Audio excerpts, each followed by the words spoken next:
Hello everyone, welcome to YouTube channel MV learning point. આજના વિડીયોમાં આપણે જોવાના છીએ 13 ઓક્ટોબરના રિલેટેડ ખૂબ જ ઇમ્પોર્ટન્ટ અને મહત્ત્વના ક્વેશ્ચન કરંટ અફેર્સના જે કોઈ પણ ઇમ્પોર્ટન્ટ હશે એના વિશે આપણે ડિસ્કશન કરીશું। ઓકે, તો સૌથી પહેલાં જે મિત્રો ચેનલ ઉપર નવા હોય ચેનલને આ રીતે સબસ્ક્રાઈબ કરી બાજુમાં આ રીતે બેલ આઇકન પ્રેસ કરી દેવું, જેથી કરીને તમને આવનારા દરેક વિડીયોની માહિતી નોટિફિકેશનના માધ્યમથી સૌથી પહેલાં મળી રહેશે। ઓકે, તો સ્ટાર્ટ કરીશું આપણે કરંટ અફેર્સ। તો આજે તારીખ છે 13 ઓક્ટોબર 2020। ઓકે, તો એના રિલેટેડ જે કોઈ પણ ઇમ્પોર્ટન્ટ ક્વેશ્ચન બનશે તો એના વિશે આપણે બધી ડિસ્કશન કરી લઈશું। ઓકે, એમાં પહેલો ક્વેશ્ચન છે, તાજેતરમાં વિશ્વ સંધિવા દિવસ ક્યારે ઉજવવામાં આવ્યો છે, એટલે કે વર્લ્ડ આર્થરાઇટ્સ ડે। ઓકે, તો એ તાજેતરમાં જ 12મી ઓક્ટોબરના રોજ સેલિબ્રેટ કરવામાં આવ્યો છે, રાઈટ। તો આ તમારે યાદ રાખવાનું છે।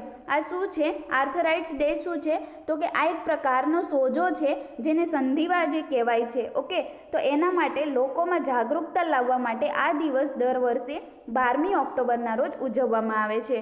તો આ જે 12મી ઓક્ટોબર 2020 જે છે એની આ દિવસની થીમ શું છે, તો એ તમારે થીમ પણ યાદ રાખવાની છે।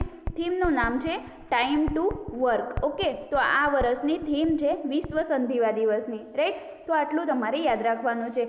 હવે અહીંયા ઇમ્પોર્ટન્ટ ડેઝ વિશે વાત કરી લઈએ તો 9મી ઓક્ટોબરના રોજ ઇન્ટરનેશનલ પોસ્ટ ડે સેલિબ્રેટ કરવામાં આવ્યો હતો, એટલે કે આંતરરાષ્ટ્રીય પોસ્ટ દિવસ, બરાબર। જ્યારે રાષ્ટ્રીય એટલે કે નેશનલ પોસ્ટ ડે ક્યારે સેલિબ્રેટ કરવામાં આવ્યો છે, તો નેશનલ પોસ્ટ ડે જે છે એ 10મી ઓક્ટોબરના રોજ સેલિબ્રેટ થાય છે દર વર્ષે। ઓકે, જ્યારે 11મી ઓક્ટોબરના રોજ કયો ડે ઉજવાયો છે, તો કે international girl child day. International girl child day ગુજરાતીમાં કહીએ તો આંતરરાષ્ટ્રીય બાલિકા દિવસ। ઓકે, આ ડે ખૂબ જ ઇમ્પોર્ટન્ટ છે। આંતરરાષ્ટ્રીય બાલિકા દિવસ 11મી ઓક્ટોબરના રોજ સેલિબ્રેટ થયો છે, તો એની થીમ તમારે યાદ રાખવાની છે। ઇમ્પોર્ટન્ટ છે એટલા માટે આપણે થીમ પણ લઈ લઈએ છીએ। એની થીમ છે my voice over equal future. Okay, આ વર્ષની થીમ છે my voice over equal future. Okay, તો આ જે છે એ થીમ છે આંતરરાષ્ટ્રીય બાલિકા દિવસની 2020ની, રાઈટ। તો અહીંયાથી તમારે ઇમ્પોર્ટન્ટ ડેઝ રિલેટેડ ક્વેશ્ચનમાં આટલું યાદ રાખવાનું છે। આજનો આપણો આન્સર શું છે, તો કે વિશ્વ સંધિવા દિવસ ક્યારે સેલિબ્રેટ થયો છે, 12મી ઓક્ટોબરના રોજ, રાઈટ। હવે આપણે આગળ જોઈશું નેક્સ્ટ ક્વેશ્ચન। તો નેક્સ્ટ ક્વેશ્ચન છે, તાજેતરમાં ઇન્ડિયન બ્રાન્ડ ટ્રાન્સફોર્મના બ્રાન્ડ એમ્બેસેડર કોણ બન્યો છે, એટલે શું, તો કે જે ભારતની બ્રાન્ડ છે એક ટ્રાન્સફોર્મ બ્રાન્ડ છે, બરાબર। તો આ જે ટ્રાન્સફોર્મ છે આ એક બેડમિન્ટનની બ્રાન્ડ છે। ઓકે, તો એના બ્રાન્ડ એમ્બેસેડર તાજેતરમાં જ બનાવી દેવામાં આવ્યા છે ચેતન આનંદને। ઓકે, તો આ તમારે યાદ રાખવાનું છે। અને ચેતન આનંદ જે છે એ કોણ છે, તો આ એક બેડમિન્ટન પ્લેયર છે। ઓકે, બેડમિન્ટન જે રમત છે એમના એક પ્લેયર છે, અને આ ચેતન આનંદ જે છે એમણે કોમનવેલ્થ ગેમ્સની અંદર મેડાલિસ્ટ પણ બની ચૂક્યા છે, એટલે કે મેડલ મેળવનાર ઇન બેડમિન્ટન। ઓકે, એટલા માટે જ એમની નિમણૂક જે બેડમિન્ટનની બ્રાન્ડ છે શું નામ છે, ટ્રાન્સફોર્મ। ઓકે, બેડમિન્ટનની જે ઇન્ડિયન બ્રાન્ડ છે ટ્રાન્સફોર્મ, એમના બ્રાન્ડ એમ્બેસેડર બનાવી દેવામાં આવ્યા છે ચેતન આનંદને। ઓકે, તો અહીંયાથી તમારે આટલું યાદ રાખવાનું છે। અને આ જે ટ્રાન્સફોર્મ બેડમિન્ટન છે આ ઇન્ડિયાની સૌથી એટલે કે ઇન્ડિયાની પહેલી પ્રોફેશનલ બેડમિન્ટનની બ્રાન્ડ છે। તો આ પણ તમારે અહીંયાથી યાદ રાખવાનું છે કે ઇન્ડિયાની બેડમિન્ટનની સૌથી પહેલી બ્રાન્ડ કઈ છે, તો એ છે ટ્રાન્સફોર્મ। ઓકે, પછી વાત કરીએ તો અહીંયાથી બીજા ઓપ્શન પણ એવા જ છે જે બ્રાન્ડ એમ્બેસેડર રિલેટેડ હોય, તો એના વિશે પણ ડિસ્કશન કરી લઈએ, રાઈટ। તો આ જે સચિન તેંડુલકર છે એમને થોડા સમય પહેલાં જ Paytm first game brand ambassador બનાવવામાં આવ્યા છે। શેના, તો કે પેટીએમ ફર્સ્ટ ગેમ્સ જે છે એના બ્રાન્ડ એમ્બેસેડર બનાવવામાં આવ્યા છે। સોનુ સૂદની વાત કરીએ તો સોનુ સૂદને એસર ઇન્ડિયા જે એક પીસીની બ્રાન્ડ છે। ઓકે, તો આ જે એસર ઇન્ડિયા છે એમના બ્રાન્ડ એમ્બેસેડર તાજેતરમાં જ બનાવવામાં આવ્યા છે। આયુષ્માન ખુરાનાની વાત કરીએ તો આયુષ્માન ખુરાના ખૂબ જ ચર્ચામાં છે। આયુષ્માન ખુરાનાને અર્બન ક્રુઝર અને સાથે સાથે બજાજ આલિયાન્સના બ્રાન્ડ એમ્બેસેડર પણ છે। ઓકે, તો આટલું તમારે યાદ રાખવાનું છે। અને આ જ આયુષ્માન ખુરાના એકમાત્ર અભિનેતા છે કે જેમને જે ટાઈમ મેગેઝિન દ્વારા 100 પ્રતિભાશાળી વ્યક્તિઓની લિસ્ટ જાહેર કરવામાં આવી હતી, તો એમાં એકમાત્ર અભિનેતા આયુષ્માન ખુરાનાનો સામેલ થયો છે। ઓકે, જ્યારે એકમાત્ર રાજનેતા હોય તો એ કોણ સામેલ થયું છે, પીએમ નરેન્દ્ર મોદી, એટલે કે પ્રધાનમંત્રી નરેન્દ્ર મોદી। અથવા તો એવું પૂછવામાં આવે કે ટાઈમ મેગેઝિન દ્વારા પ્રકાશિત થયેલા 100 સૌથી પ્રતિભાશાળી વ્યક્તિઓમાં કયા ઇન્ડિયનનો સમાવેશ થાય છે, તો એમાં બે આવશે।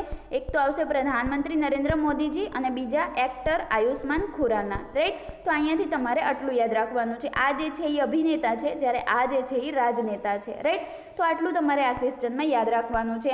અને ટ્રાન્સફોર્મ શું છે તો કે બેડમિન્ટનની એક પ્રોફેશનલ બ્રાન્ડ છે અને એમના જ બ્રાન્ડ એમ્બેસેડર કોણ બની ગયા છે? ચેતન આનંદ, જે પોતે એક બેડમિન્ટન પ્લેયર છે, એટલે કે બેડમિન્ટનના ખેલાડી છે. રાઈટ. તો અહીંયાથી તો તમારે આટલું યાદ રાખવાનું છે. હવે આપણે આગળ જોઈશું નેક્સ્ટ ક્વેશ્ચન કે તાજેતરમાં ફ્રેન્ચ ઓપન 2020નું ટાઇટલ જે છે એ કોણે જીત્યું છે?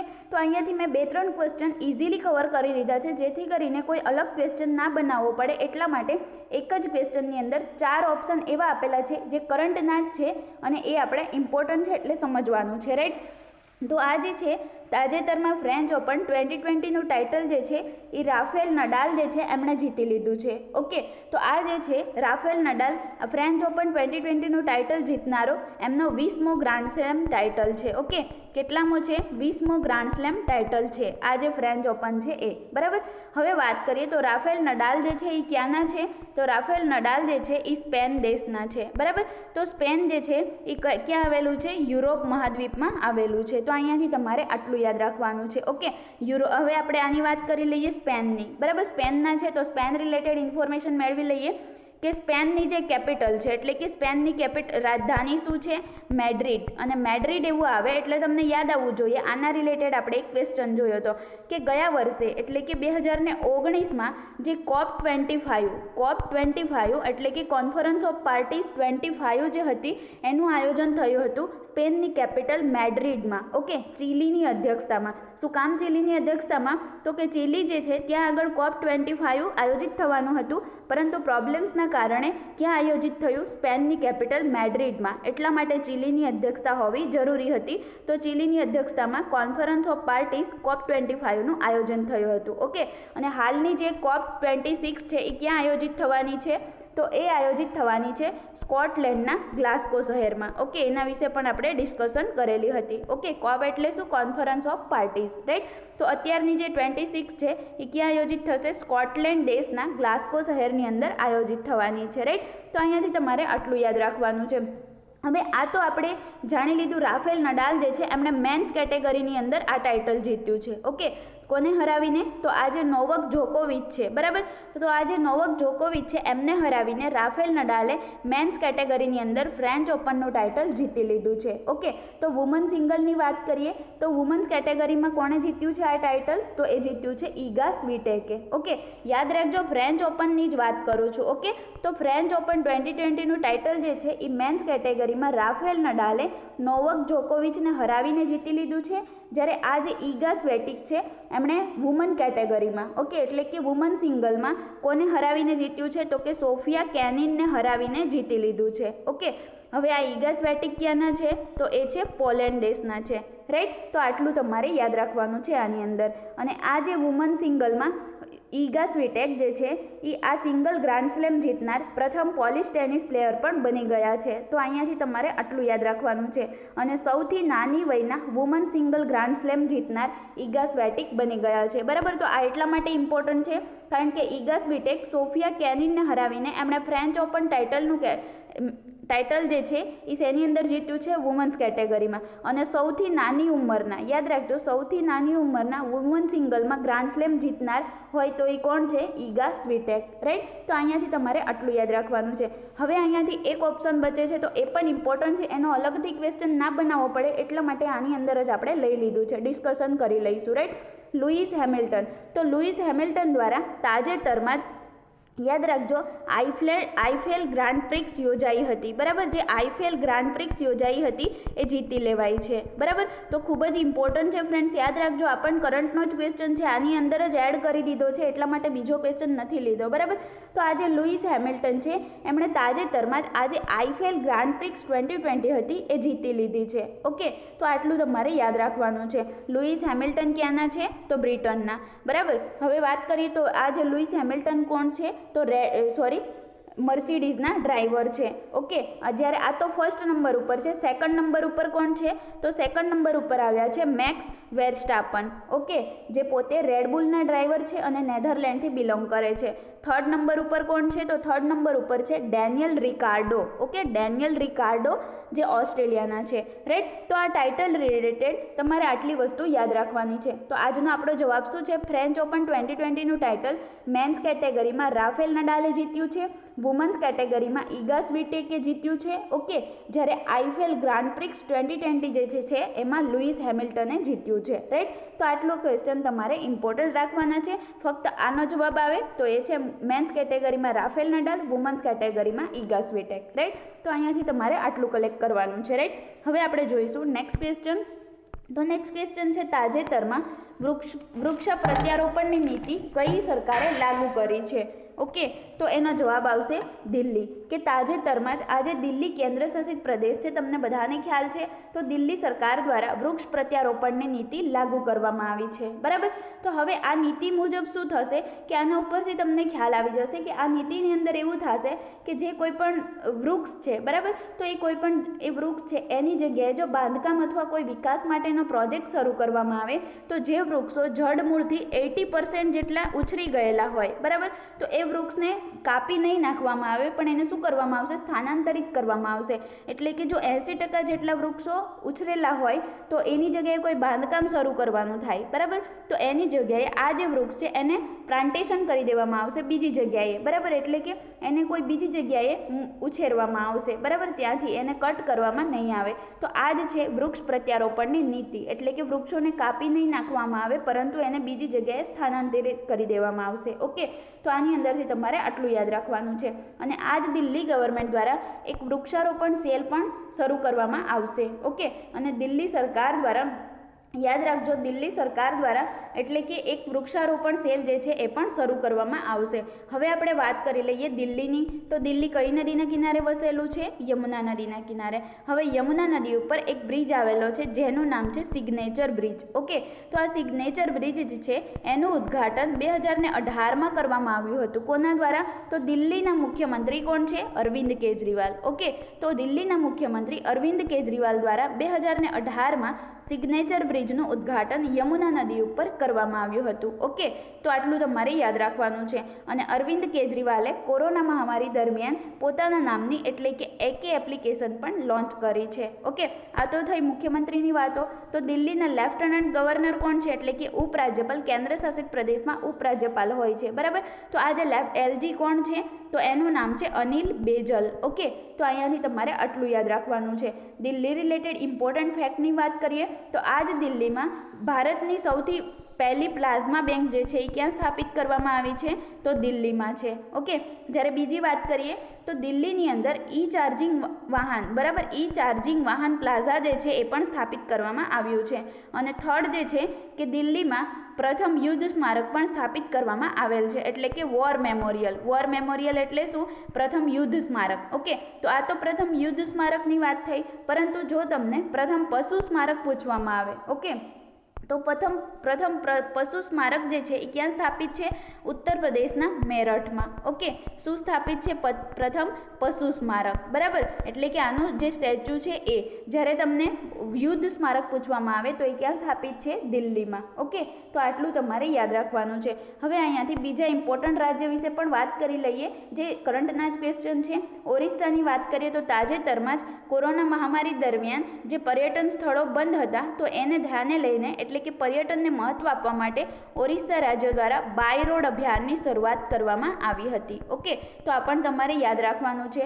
તમિલનાડુની વાત કરીએ તો તમિલનાડુ જે છે એ આર્ટિફિશિયલ ઇન્ટેલિજન્સ શું છે એ આપણે ડેલી કરંટ અફેર્સના વિડીયોમાં લાસ્ટ વિડીયોમાં પણ આપણે વાત કરી હતી. ઓકે, આર્ટિફિશિયલ ઇન્ટેલિજન્સ છે, સાયબર સિક્યોરિટી અને બ્લોકચેન, બરાબર. તો આ ત્રણેયની જે નીતિ છે, આર્ટિફિશિયલ ઇન્ટેલિજન્સ પોલિસી, પછી આવશે સાયબર સિક્યોરિટી નીતિ અને આ જે બ્લોકચેનની નીતિ, તો આ લાગુ કરનારું પ્રથમ રાજ્ય કોણ છે? તમિલનાડુ. ઓકે, તો અહીંયાથી તમારે આટલું યાદ રાખવાનું છે.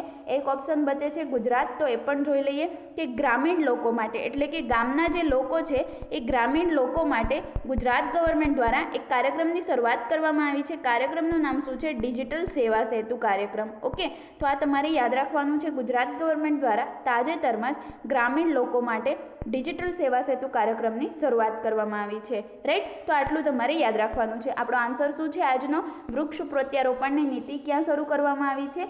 દિલ્હીમાં. ઓકે. અને આ જ દિલ્હીમાં તાજેતરમાં જ મુખ્યમંત્રી અરવિંદ કેજરીવાલ દ્વારા યુદ્ધ પ્રદૂષણ વિરોધી અભિયાનની પણ શરૂઆત કરવામાં આવી છે, રાઈટ. તો અહીંયાથી તમારે આટલું યાદ રાખવાનું છે. હવે આપણે આગળ જોઈશું નેક્સ્ટ ક્વેશ્ચન. તો નેક્સ્ટ ક્વેશ્ચન છે તાજેતરમાં ઇકોનોમિક સાયન્સ ક્ષેત્રમાં નોબેલ પુરસ્કાર 2020થી કોને સન્માનિત કરવામાં આવ્યા છે? ઓકે. તો યાદ રાખજો, ઇકોનોમિક સાયન્સ એટલે કે ગુજરાતીમાં કહીએ તો આર્થિક વિજ્ઞાન. ઓકે. તમને બધાને ખ્યાલ છે નોબેલ પુરસ્કાર જે છે આપણે આગળ પણ વાત કરેલી છે, 6 કેટેગરીમાં અપાય છે. કેટલી કેટેગરીમાં? 6. ઓકે. અને આ છઠ્ઠો પણ જાહેર થઈ ગયો છે. તો આપણે નોબેલ પુરસ્કાર માટેનો વિડીયો અલગથી હું તમને બનાવીને આપીશ, જેથી કરીને તમને ખ્યાલ આવે, ઓકે, કે ક્યારે અપાય છે અને ક્યારે ઘોષિત થાય છે એના વિશે પણ આપણે પૂરી ડિટેલમાં માહિતી મેળવશું, ઓકે. અને સૌથી પહેલો નોબેલ પુરસ્કાર કોને આપવામાં આવ્યો તો બધા ક્ષેત્રમાં, એના વિશે પણ ડિસ્કશન કરીશું, રાઈટ. તો એના માટે આપણે અલગથી વિડીયો બનાવી દઈશું. આની અંદર તમારે શું યાદ રાખવાનું છે કે ઇકોનોમિક સાયન્સ ક્ષેત્રમાં એટલે કે આર્થિક વિજ્ઞાનમાં નોબેલ પુરસ્કાર મેળવનાર કોણ બન્યા છે તાજેતરમાં? તો એનો જવાબ આવશે બંને 1 અને 2. કોણ છે 1 અને 2માં? તો પોલ આર મિલગ્રોન અને રોબર્ટ બી વિલ્સન. ઓકે. તો આ બંનેને તાજેતરમાં જ ઇકોનોમિક સાયન્સમાં એટલે કે આર્થિક વિજ્ઞાનના ક્ષેત્રમાં નોબેલ પુરસ્કાર 2020થી સન્માનિત કરવામાં આવશે એવી ઘોષણા કરવામાં આવી છે, ઓકે. તો હવે વાત કરીએ પોલ આર મિલગ્રોનની અને રોબર્ટ બી વિલ્સનની. તો બંને ક્યાંથી બિલોંગ કરે છે? United state of America, okay. તો અહીંયાથી તમારે આટલું યાદ રાખવાનું છે. હવે બીજું શું યાદ રાખવાનું છે? તો કે શેના માટે એવોર્ડ આપવામાં આવશે નોબેલ પુરસ્કાર? તો એ જે એમણે શું શોધ કરી છે? તો એમણે છે ને તો આ પુરસ્કાર નીલામીના સિદ્ધાંતો અને નવી નીલામી પ્રારૂપોના આવિષ્કારમાં સુધારા લાવવા માટે એમને આ પુરસ્કારથી સન્માનિત કરવામાં આવશે, ઓકે. એટલે શું યાદ રાખવાનું છે? તો કે આ બંનેએ નીલામીના સિદ્ધાંતો છે એમની શોધ કરી છે, ઓકે. નીલામીના જે સિદ્ધાંતો છે એમાં સુધારો લાવવાનું કામ કરશે અને એમને વધુ સારા બનાવશે. તો એમના માટે એમને સન્માનિત કરવામાં આવશે આર્થિક ક્ષેત્રની અંદર, રાઈટ. તો આટલું તમારે યાદ રાખવાનું છે. હવે વાત કરીએ તો આ જે આર્થિક વિજ્ઞાન છે આ ક્ષેત્રમાં પુરસ્કાર કોના દ્વારા આપવામાં આવે છે અને કોની યાદમાં આપવામાં આવે છે? તો જ્યારે 1968માં, યાદ રાખજો, 1968માં સ્વેરિગ રિસબેંક એટલે કે જે સ્વીડનની સેન્ટ્રલ બેંક છે, બરાબર, સ્વીડન સેન્ટ્રલ બેંક છે, એમણે નોબેલ પુરસ્કારના સંસ્થાપક કોણ હતા? Alfred Nobel, okay. સંસ્થાપક કોણ હતા? એટલે કે આ નોબેલ કોના નામ પર અપાય છે?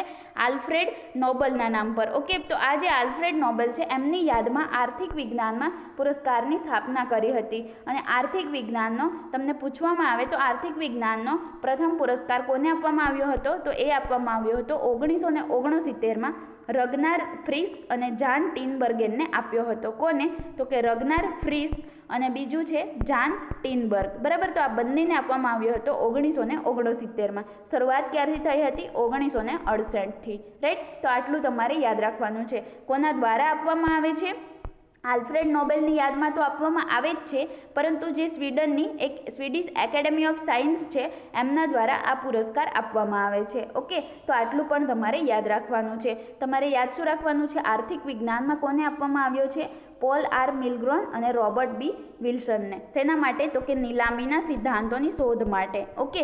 તો આટલું તમારે યાદ રાખવાનું છે નોબેલ પુરસ્કાર રિલેટેડ ક્વેશ્ચનમાં, રાઈટ, ઓકે. તો હવે આપણે જોઈશું નેક્સ્ટ ક્વેશ્ચન. તો નેક્સ્ટ ક્વેશ્ચન છે તાજેતરમાં સ્વમિત્વ યોજનાની શરૂઆત કોણે કરી છે? તો આ ખૂબ જ ઇમ્પોર્ટન્ટ અને ચર્ચિત ક્વેશ્ચન છે કરંટનો, કારણ કે આ જે સ્વમિત્વ યોજના છે એની શરૂઆત આપણા પ્રધાનમંત્રી નરેન્દ્ર મોદીજી દ્વારા તાજેતરમાં જ વિડીયો કોન્ફરન્સના માધ્યમથી શરૂઆત કરી દેવામાં આવી છે, ઓકે. અને આ જે સ્વમિત્વ યોજના છે એ શું છે? તો આ એક પંચાયતી રાજ મંત્રાલય અંતર્ગત કેન્દ્રીય ક્ષેત્રની યોજના છે, ઓકે. અને આ જે છે ક્યારે લોન્ચ થઈ હતી? તો 24 એપ્રિલ, યાદ રાખજો, 24 એપ્રિલ 2020ના રોજ એને લોન્ચ કરવામાં આવી હતી. શું કામ 24 એપ્રિલે? કારણ કે તમને બધાને ખ્યાલ છે પંચાયતી રાજ મંત્રાલય અંતર્ગત થઈ છે. તો આ 24 એપ્રિલના રોજ કયો દિવસ ઉજવાય છે? તો કે રાષ્ટ્રીય પંચાયતી રાજ દિવસ. તમને બધાને ખ્યાલ હશે રાષ્ટ્રીય પંચાયતી રાજ દિવસ ક્યારે ઉજવાય છે? 24મી એપ્રિલના રોજ. તો આ જ દિવસે સ્વમિત્વા યોજના જે છે એને લોન્ચ કરવામાં આવી હતી. ઓકે, અને આ એક કેન્દ્રીય ક્ષેત્રની યોજના છે. તો અહીંયાથી તમારે આટલું યાદ રાખવાનું છે. બીજું જાણી લઈએ કે આની અંદર શું થશે. તો સ્વમિત્વા યોજના અંતર્ગત જે ગામડાના મકાન માલિકો છે તો એમને રહેઠાણ સંપત્તિના દસ્તાવેજોના અધિકારનો રેકોર્ડ આપવામાં આવશે. ઓકે, એટલે કે આ યોજના અંતર્ગત જે સંપત્તિ કાર્ડ્સ છે એના શારીરિક વિતરણનો કાર્યક્રમ શરૂ કરાશે. અને આ યોજના શું કામ શરૂ કરવામાં આવી છે? તો કે આ યોજના પંચાયતી રાજને મજબૂત બનાવવા માટે મદદ કરશે, એટલા માટે એની શરૂઆત કરી છે. બરાબર, અને છેલ્લા 6 વર્ષથી આ યોજનાના પ્રયત્નો ચાલુ જ છે. રાઈટ, તો આ યોજનાથી શું થશે કે જે ગામ લોકો છે એમને લોન અને અન્ય આર્થિક અને નાણાકીય લાભ લેવો હશે તો એ લોકો પોતાની આર્થિક સંપત્તિ તરીકે મિલકતનો ઉપયોગ કરવાની મંજૂરી આપી શકશે. ઓકે, અને આ યોજના ક્યાંથી ક્યાં સુધી ચલાવવામાં આવશે? 2020થી 2024 સુધી, એટલે કે આવનારા 4 વર્ષ માટે આ યોજના ચલાવવામાં આવશે. ઓકે, અને જો એનું પરિણામ સારું આવશે તો એનું ખાલી 2020થી 24 સુધીમાં, એટલે કે પ્રથમ ફેઝ જે હશે પહેલી ટ્રાયમાં ફક્ત 6 રાજ્યોને આવરી લેવામાં આવ્યા છે. અને જો એ 6 રાજ્યોમાં પરિણામ સારું આવશે તો એને પૂરેપૂરા ભારતમાં લાગુ કરવામાં આવશે સ્વમિત્વા યોજનાને. તો આ 6 રાજ્યો કયા કયા છે એ આપણે જોઈ લઈએ. એક તો છે ઉત્તર પ્રદેશ, મધ્યપ્રદેશ, પછી છે હરિયાણા, મહારાષ્ટ્ર, ઉત્તરાખંડ અને કર્ણાટક. બરાબર, તો આ 6 રાજ્યોને આવરી લેવાયા છે સ્વમિત્વા યોજના અંતર્ગત. બરાબર, જો આ 6 રાજ્યોનું પરિણામ સારું આવશે એટલે કે 6 રાજ્યોના જેટલા પણ ગ્રામીણ લોકો છે એ લોકોને આવરી લેવાયા છે. જો એનો રિસ્પોન્સ સારો મળશે તો પૂરા ભારતમાં લાગુ કરવામાં આવશે સ્વમિત્વા યોજના. બરાબર, એના માટે એક પાયલોટ પ્રોગ્રામની શરૂઆત કરવામાં આવી છે. તો આ પાયલોટ પ્રોગ્રામ જે છે એ સફળ જશે 6 રાજ્યોમાં તો એને પૂરેપૂરા ભારતમાં લાગુ કરવામાં આવશે. ઓકે, તો અહીંયાથી તમારે આટલું યાદ રાખવાનું છે. હવે આપણે વાત કરીશું નેક્સ્ટ ક્વેશ્ચનની. તો નેક્સ્ટ ક્વેશ્ચન છે તાજેતરમાં જ ફિનલેન્ડમાં એક દિવસ માટે પ્રધાનમંત્રીનું પદ કોણે સંભાળ્યું હતું? તો આ ખૂબ જ ઇમ્પોર્ટન્ટ ક્વેશ્ચન એટલા માટે બને છે કારણ કે તમને બધાને ખ્યાલ છે કે અત્યારે 11મી ઓક્ટોબરના રોજ કયો ડે સેલિબ્રેટ થયો હતો? તો 11મી ઓક્ટોબરના રોજ આપણે પહેલાં જ ક્વેશ્ચનમાં વાત કરી આંતરરાષ્ટ્રીય બાલિકા દિવસ જે છે એટલે કે ઇન્ટરનેશનલ ગર્લ ચાઇલ્ડ ડે જે છે એ સેલિબ્રેટ કરવામાં આવ્યો છે. તો આ દિવસ નિમિત્તે એટલે કે આ દિવસે એક 16 વર્ષની જે એવા મોર્ટો, ઓકે, શું નામ છે? એવા મોર્ટો, એમણે લૈંગિક સમાનતા વિશે જાગૃતતા વધારવા માટે એક દિવસ માટે ફિનલેન્ડ જે દેશ છે એના પ્રધાનમંત્રીનું પદ સંભાળ્યું હતું. રાઈટ, તો આટલું તમારે યાદ રાખવાનું છે.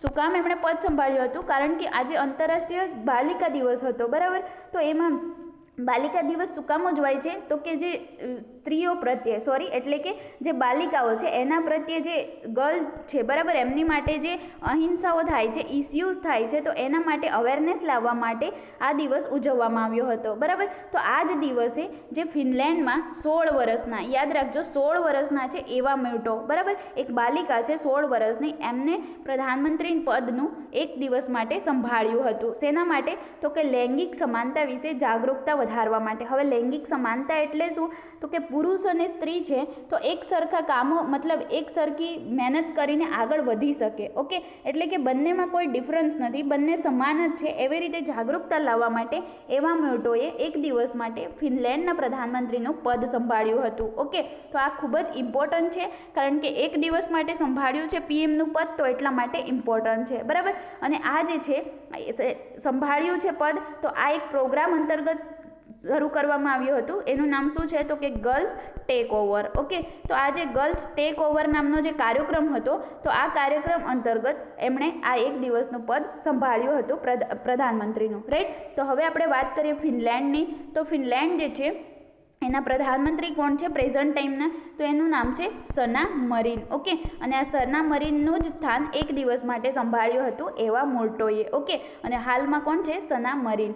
અને ફિનલેન્ડની વાત કરીએ વધુ તો ફિનલેન્ડની કરન્સી શું છે? તો કરન્સી છે યુરો.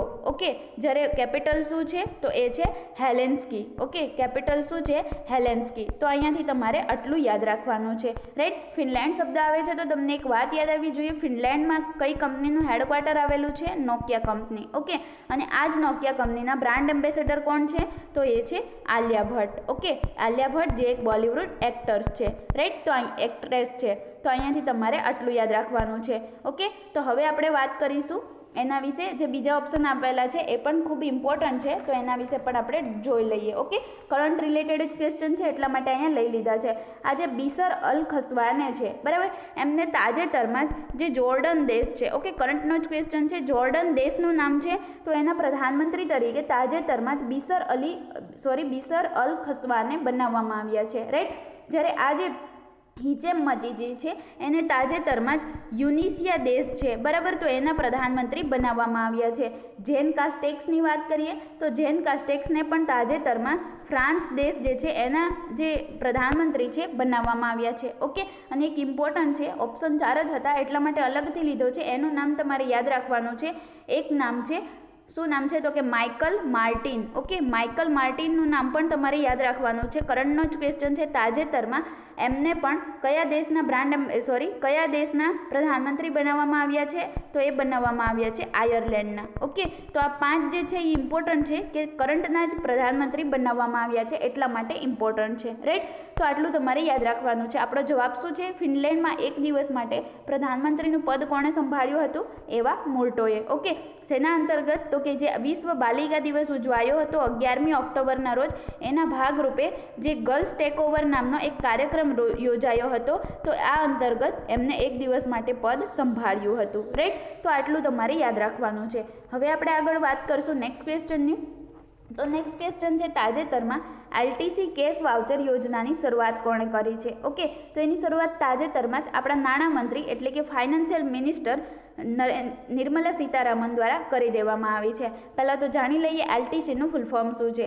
એલટીસીનું ફૂલ ફોર્મ છે લીવ ટ્રાવેલ કન્જેશન. ઓકે, એટલે શું? તો કે તમને બધાની ખ્યાલ છે, જે લોકો કેન્દ્ર સરકારમાં એટલે કે સેન્ટ્રલ ગવર્મેન્ટમાં જે લોકો જોબ કરે છે એ લોકોને આ રીતે લીવ ટ્રાવેલ કન્જેશન એટલે કે છુટ્ટી યાત્રા માટે જે જાય છે, બરાબર, તો એમને પોતાનું ભાડું અને જે આવવા જવાનું જે કોઈ પણ ભાડું થતું હોય એ પ્રોવાઈડ કરી દેવામાં આવે છે. ઓકે, તો કેન્દ્ર સરકારના કર્મચારીઓને જે 4 વર્ષનો બ્લોક હોય છે એમાં અવકાશ યાત્રાની છુટ્ટી મળતી હોય છે, બરાબર, જે લોકો સેન્ટ્રલમાં જોબ કરે છે.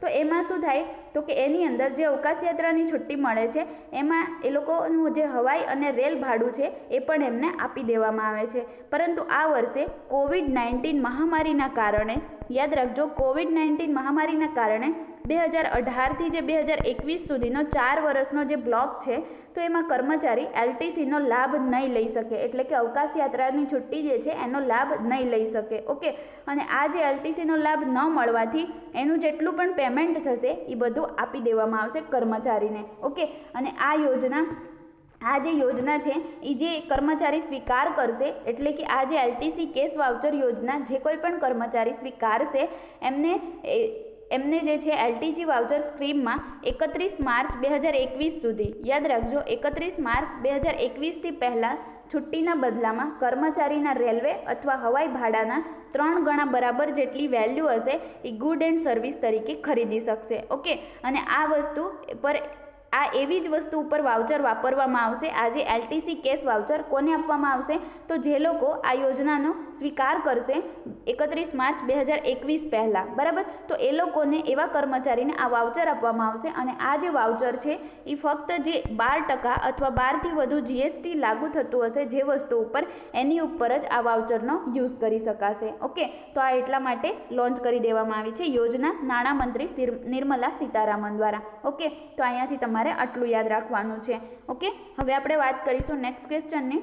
તો નેક્સ્ટ ક્વેશ્ચન છે, તાજેતરમાં કયા રાજ્યમાં આયોનોક્સ ઓક્સિજન પ્લાન્ટનું ઉદ્ઘાટન કરવામાં આવ્યું છે? તો આ પણ ખૂબ જ ઇમ્પોર્ટન્ટ છે કે આ તાજેતરમાં જ ઉત્તર પ્રદેશમાં ઓક્સિજન પ્લાન્ટનું ઉદ્ઘાટન કરવામાં આવ્યું છે. ઓકે, તો કોના દ્વારા? તો કે ઉત્તર પ્રદેશના મુખ્યમંત્રી યોગી આદિત્યનાથ દ્વારા એક નવા ઓક્સિજન પ્લાન્ટનું નિર્માણ કરવામાં આવ્યું છે, એટલે કે ઉદ્ઘાટન કરવામાં આવ્યું છે. ઉત્તર પ્રદેશમાં ક્યાં? તો કે ઉત્તર પ્રદેશના ગાઝિયાબાદના મોદીનગર ખાતે. યાદ રાખજો, ઉત્તર પ્રદેશમાં જે ગાઝિયાબાદ આવેલું છે ત્યાં આગળ મોદીનગર ખાતે આ જે આયોનોક્સ ઓક્સિજન પ્લાન્ટ છે એનું ઉદ્ઘાટન કરવામાં આવ્યું છે. તો ખૂબ જ ઇમ્પોર્ટન્ટ છે. અને આ જે પ્લાન્ટ છે એ કોના દ્વારા શરૂ કરવામાં આવ્યો છે? તો જે આયોનોક્સ એર પ્રોડક્ટ, ઓકે, આયોનોક્સ એર પ્રોડક્ટ જે છે એમના દ્વારા આ પ્લાન્ટ શરૂ કરવામાં આવશે, ઓકે, અને ઉદ્ઘાટન કોના દ્વારા કરવામાં આવ્યું છે? ઉત્તર પ્રદેશના મુખ્યમંત્રી યોગી આદિત્યનાથ દ્વારા, ઓકે, અને રાજ્યનો સૌથી મોટો પ્લાન્ટ છે ઉત્તર પ્રદેશ રાજ્યનો, બરાબર. અને આનાથી ફાયદો શું થશે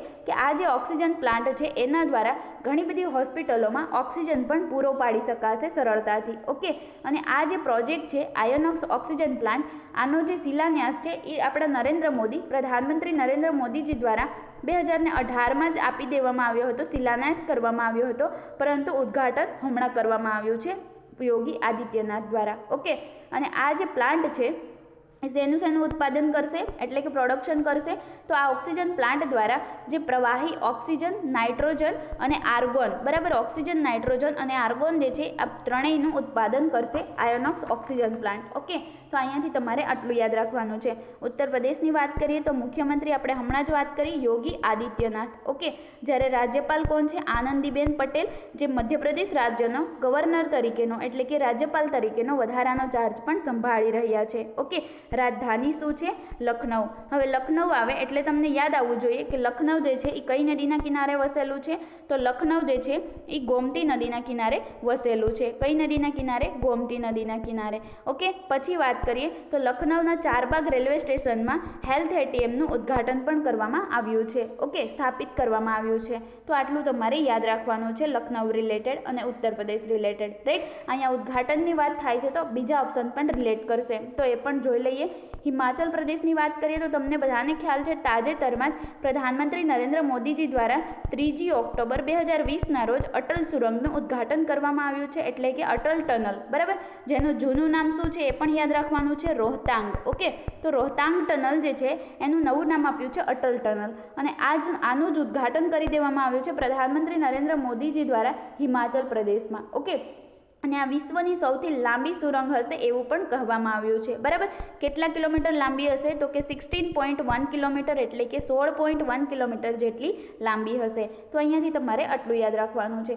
ગુજરાતની વાત કરીએ તો ગુજરાતના મહીસાગર જિલ્લામાં પ્રથમ ડાયનેસોર પાર્ક પણ સ્થાપિત કરવામાં આવશે, રાઈટ. કલકત્તાની વાત કરીએ તો તાજેતરમાં જ કલકત્તા શું છે? તો કે જે પશ્ચિમ બંગાળ છે, બરાબર. આ જે વેસ્ટ બેંગોલ છે એની કેપિટલ છે કલકત્તા, અને કલકત્તા જે છે એ શાકભાજીના ઉત્પાદનમાં પ્રથમ સ્થાન પર છે, ઓકે. અને વધુ વાત કરીએ તો કોલકાતાની અંદર તાજેતરમાં જ ફૂલબાગાન મેટ્રો સ્ટેશન, યાદ રાખજો, ફૂલબાગાન મેટ્રો સ્ટેશનનું ઉદ્ઘાટન કરી દેવામાં આવ્યું છે. કોના દ્વારા? રેલ મંત્રી પિયુષ ગોયલજી દ્વારા, ઓકે. તો અહીંયાથી તમારે આટલું યાદ રાખવાનું છે. હવે આપણે આજનો લાસ્ટ અને નેક્સ્ટ ક્વેશ્ચનની વાત કરીએ તો તાજેતરમાં જ કયા રાજ્યએ ઈ સમર્પિત ઓનલાઈન ઈ સંજીવની ઓપીડી યોજનાની શરૂઆત કરી છે? તો આ જે છે તાજેતરમાં જ ગુજરાત ગવર્મેન્ટ દ્વારા શરૂ કરી દેવામાં આવી છે. આના દ્વારા શું થશે? આ યોજના અંતર્ગત ઈ સમર્પિત ઓનલાઈન ઈ સંજીવની ઓડીપી, બરાબર, ઓપીડી. તો આના દ્વારા જે દર્દી છે એ લોકોને નાની બીમારીઓ માટે દવાખાને નહીં જવું પડે, ઘરે જ ઓનલાઈન સ્વાસ્થ્ય સુવિધા ઉપલબ્ધ કરાવી શકાય, એના માટે આ જે યોજના છે એને લોન્ચ કરવામાં આવી છે, ઓકે. તો બીજી વાત કરીએ તો ગુજરાતની રાજધાની શું છે? ગાંધીનગર. ગુજરાતના મુખ્યમંત્રીનું નામ શું છે? વિજય રૂપાણી, ઓકે. આ રાજ્યપાલ કોણ છે? આચાર્ય દેવવ્રત, ઓકે. તો આટલું તમારે યાદ રાખવાનું છે. અહીંયાથી યોજનાની વાત થઈ છે તો બીજા ઓપ્શન પણ જોઈ લઈએ કે ઉત્તર પ્રદેશ ગવર્મેન્ટ દ્વારા તાજેતરમાં જ ઓપરેશન દુરાચારીની શરૂઆત કરવામાં આવી છે, ઓકે. અને ઉત્તર પ્રદેશ જે છે એ ભારત દેશની અંદર 1 કરોડથી વધુ કોરોના પરીક્ષણ વધુ કરાવનારું ભારતનું પ્રથમ રાજ્ય પણ બની ગયું છે. બિહારની વાત કરીએ તો કોરોના મહામારી દરમિયાન વિશ્વની સૌથી મોટી ચૂંટણી જે ક્યાં આયોજિત થશે? બિહારમાં, જ્યાં આગળ જે કોવિડ-19ના દર્દીઓ છે એ પણ મત આપી શકશે એટલે કે વોટ આપી શકશે, ઓકે. તો આટલું તમારે યાદ રાખવાનું છે. તો આજના આપણા ખૂબ જ મહત્ત્વના અને ઇમ્પોર્ટન્ટ ક્વેશ્ચન અહીંયા કમ્પ્લીટ થાય છે. જો તમને વિડીયો ગમ્યો હોય તો વિડીયોને એક લાઇક કરી દો, સાથે સાથે તમારા સ્ટડી રિલેટેડ ગ્રુપની અંદર એક શેર તો કરી જ દો, અને ચેનલને સબસ્ક્રાઇબ કરી બાજુમાં બેલ આઇકન પ્રેસ કરી દેવું, જેથી કરીને તમને આવનારા દરેક વિડીયોની માહિતી નોટિફિકેશનના માધ્યમથી મળતી રહેશે, ઓકે. અને વધુ ડિટેલ માટે તમે અમારી કરંટ અડ્ડા નામની એપ્લિકેશન પણ ડાઉનલોડ કરી શકો છો, ઓકે. જેની લિંક મેં તમને નીચે ડિસ્ક્રિપ્શન બોક્સમાં આપી દીધી છે, ઓકે. Thank you.